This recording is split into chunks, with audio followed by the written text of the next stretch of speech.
بسم اللہ الرحمن الرحیم۔ مشہور سخی حاتم طائی کے بیٹے حضرت عدی بن حاتم رضی اللہ عنہ کا قبول اسلام۔ حضرت عدی بن حاتم رضی اللہ عنہ عرب کے مشہور سخی و دریا دل حاتم طائی کے بیٹے تھے۔ وہ اپنے قبیلے کے سردار اور عہد جاہلیت میں اسلام اور نبی کریم صلی اللہ علیہ وسلم کے سخت مخالف تھے۔ 9 ہجری میں رسول اکرم صلی اللہ علیہ وسلم کی سیرت طیبہ اور حسن اخلاق سے متاثر ہو کر اسلام قبول کیا۔ آپ شام کے اسلامی لشکروں میں شامل رہے اور عراق کی فتح میں بھی ساتھ تھے، اور بعد میں جنگ جمل اور جنگ صفین میں حضرت علی رضی اللہ عنہ کی جانب سے شرکت کی۔ جنگ یرموک میں 60,000 رومی افواج کے مقابلے میں حضرت خالد بن ولید رضی اللہ عنہ نے صرف 60 مسلمانوں کو منتخب کر کے کھڑا کیا اور یہ جنگ جیتی۔ ان 60 افراد میں حضرت عدی بن حاتم رضی اللہ عنہ بھی شامل تھے۔ آپ نے کوفہ میں جمادی الاولیٰ 67 ہجری میں 120 سال کی عمر میں وفات پائی اور وہیں آسودہ خاک ہوئے۔ حضرت عدی بن حاتم رضی اللہ عنہ کے ایمان لانے کا واقعہ ابن ہشام نے تفصیل سے لکھا ہے۔ ان کے بیان کے مطابق وہ اپنی قوم کے سردار تھے۔ قوم پیداوار اور مال غنیمت کا 1/4 حصہ ان کی نظر کیا کرتی تھی۔ اسلام قبول کرنے سے پہلے انہیں مسلمانوں سے سخت عداوت تھی۔ عیسائی تھے اور اسلام کو عیسائیت کا رقیب سمجھتے تھے۔ سردار ہونے کی وجہ سے حضور نبی کریم صلی اللہ علیہ وسلم کا اقتدار ان کی آنکھوں میں کھٹکتا تھا۔ ان کی سازش سے یمن کے قبیلے طے نے بغاوت کی۔ حضرت علی رضی اللہ عنہ ان دنوں یمن کے گورنر تھے۔ انہوں نے اس بغاوت کو ختم کیا اور بغاوت کرنے والوں کو گرفتار کر کے مدینے بھیج دیا۔ ان میں عدی کی بہن صفانہ بنت حاتم بھی تھیں۔ وہ بھی حضور نبی کریم صلی اللہ علیہ وسلم کے سامنے پیش ہوئیں تو انہوں نے کہا کہ میں سخی حاتم طائی کی بیٹی ہوں۔ میرا باپ بھوکوں کو پیٹ بھرتا تھا اور غریبوں پہ رحم کرتا تھا۔ حضور نبی کریم صلی اللہ علیہ وسلم نے فرمایا، تیرے باپ میں مسلمانوں کی سی خوبیاں تھیں۔ عدی کی بہن نے آپ صلی اللہ علیہ وسلم سے پھر عرض کیا کہ میری آپ سے ایک درخواست ہے۔ آپ صلی اللہ علیہ وسلم اسے قبول فرما کر مجھے شکریہ کا موقع عنایت فرمائیں۔ حضور نبی کریم صلی اللہ علیہ وسلم نے فرمایا، وہ کیا ہے؟ عدی کی بہن نے کہا، میرا والد فوت ہوا، میرا محافظ یعنی بھائی بھاگ گیا، آپ مجھ پر احسان فرمائیں یعنی آزاد کر دیں، اللہ تعالیٰ آپ پر احسان فرمائے گا۔ میرا بھائی آپ کی فوج سے خوفزدہ ہو کر شام کے علاقے میں بھاگ گیا ہے، آپ مجھے اجازت دیں کہ میں اسے لے آؤں، اور آپ صلی اللہ علیہ وسلم اس کے لیے ایک امان نامہ لکھ دیجئے۔ یہ سن کر حضور نبی کریم صلی اللہ علیہ وسلم چپکے سے چلے گئے اور کچھ جواب نہیں دیا۔ دوسرے روز پھر وہاں سے آپ کا گزر ہوا تو اس نے وہی درخواست دہرائی۔ آپ صلی اللہ علیہ وسلم نے فرمایا، تم جلدی کیوں کرتی ہو؟ جب تمہارے علاقے سے کوئی آئے گا جس پر تمہیں اعتماد ہو، اس کے ساتھ چلی جانا۔ چنانچہ چند یوم بعد ان کے رشتہ داروں میں سے چند افراد آئے۔ عدی کی بہن کہتی ہے کہ میں نے حضور نبی کریم صلی اللہ علیہ وسلم سے عرض کیا کہ میرے رشتہ داروں میں سے ایسے لوگ آ گئے ہیں جن پر مجھے اعتماد ہے۔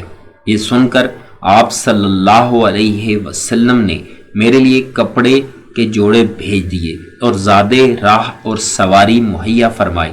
میں اپنے قرابت داروں کے ساتھ بھائی کے پاس پہنچ گئی۔ عدی فرماتے ہیں کہ میں اپنے بال بچوں میں بیٹھا ہوا تھا کہ دور سے مجھے چند سواریاں نظر آئیں۔ دیکھتا کیا ہوں کہ میری بہن آ رہی ہے۔ وہ ابھی سواری سے اتری بھی نہیں تھی کہ مجھے برا بھلا کہنا شروع کیا کہ تو بڑا ظالم ہے، قاطع رحم ہے، اپنے بال بچوں کو اٹھا کر لے گیا اور بہن کو یہاں چھوڑ گیا۔ چونکہ باتیں سچ تھیں اور میرے پاس کوئی عذر بھی نہ تھا، میں بہت شرمندہ ہوا۔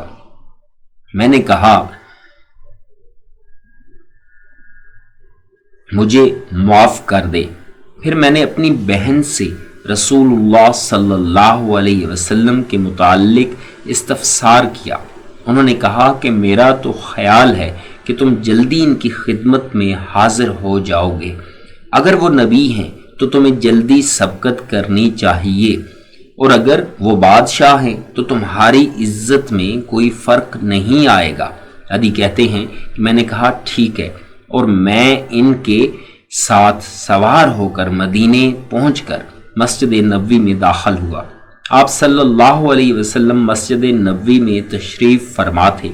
میں نے سلام کیا۔ آپ صلی اللہ علیہ وسلم نے فرمایا، عدی بن حاتم تائی ہو، آپ مجھے اپنے ساتھ گھر لے چلے۔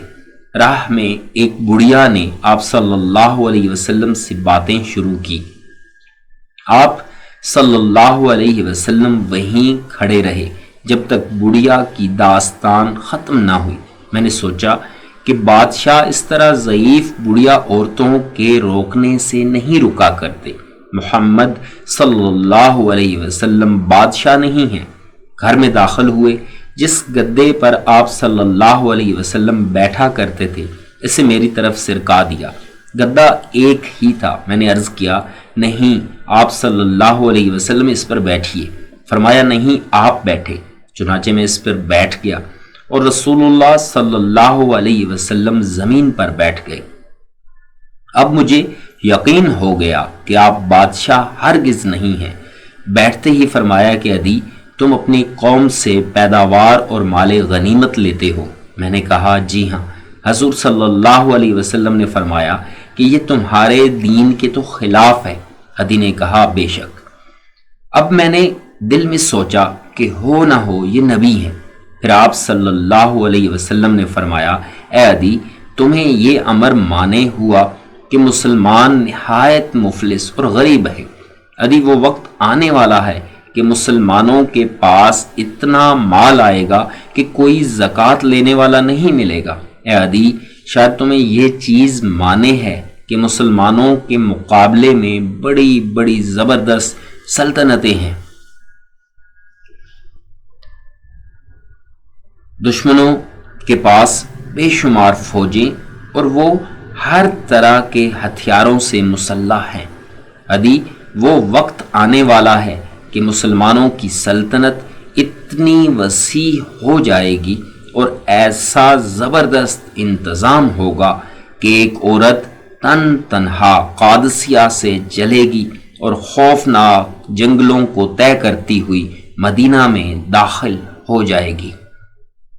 عدی، شاید تمہیں یہ مانے ہے کہ سر دست مسلمانوں کی سلطنت بہت تھوڑی ہے۔ عدی، خدا کی قسم، ایک وقت آنے والا ہے کہ اسلامی فوجیں کسرا جیسی سلطنت کو پاش پاش کر ڈالیں گی۔ عدی، کیا ابھی وہ وقت نہیں آیا کہ تم پڑھو اللہ اکبر، اللہ بہت بڑا ہے؟ حضرت عدی رضی اللہ عنہ کہتے ہیں کہ یہ تقریر سن کر میں اسی وقت مسلمان ہو گیا اور حضور صلی اللہ علیہ وسلم کا چہرہ خوشی سے چمک اٹھا۔ یہی حضرت عدی رضی اللہ عنہ جو حاتم تائی مشہور سخی کے صاحب زادے ہیں، خود تصدیق فرماتے ہیں کہ حضور صلی اللہ علیہ وسلم نے اس وقت جن 3 امور کی پیشگوئی بیان فرمائی، ان میں سے 2 میں نے خود اپنی آنکھوں سے دیکھی۔